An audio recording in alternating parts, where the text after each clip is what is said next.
What's going on, football fans? It's your host, Bad Takes, with Bad Takes in Football, back with another video for you.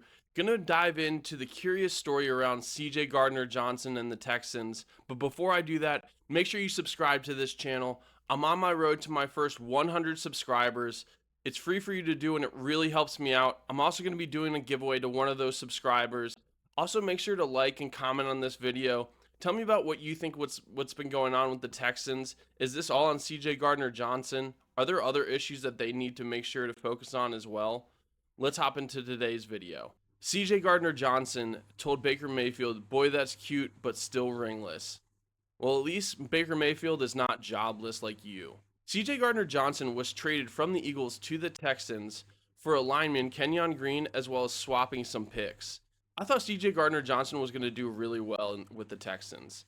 D'Amico Ryans is a defensive-minded coach, obviously. Not to mention, he's known for being aggressive. That is exactly what CJ Gardner Johnson is. And so I thought after a really good year he had with the Eagles, where he actually had 6 interceptions, there was no chance that we would be seeing CJ Gardner Johnson being released from the Texans earlier this week. There must really been some issues with CJ Gardner Johnson and this organization. There's a lot of people that are saying he was very unhappy about the fact of how he was being utilized in the defense. He wasn't really happy with the scheme he was being used in. But obviously there has to be other issues that were happening. This is a Texans team that is 0-3, and I don't think anyone expected this team to be 0-3.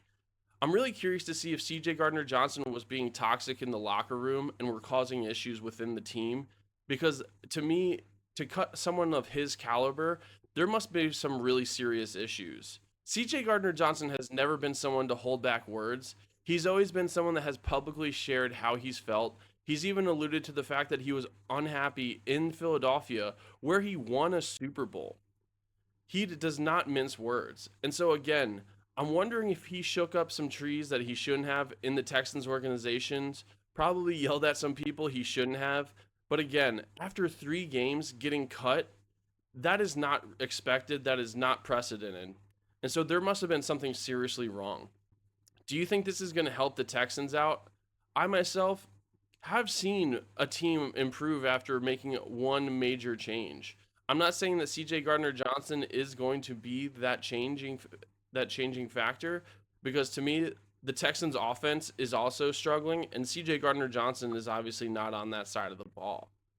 But again, their defense isn't necessarily the tops in the league. They're not at the bottom either. They're actually closer to the middle.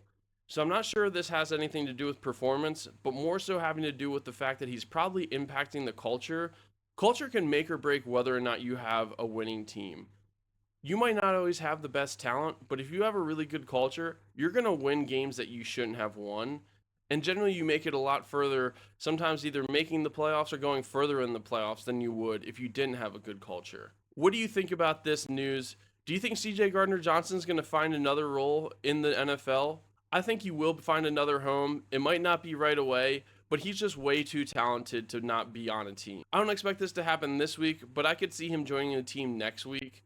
Tell me what you think about this situation. Are the Texans going to be able to turn this around? That's it for me today. Thank you again for watching. This is Bad Takes with Bad Takes in Football, signing out.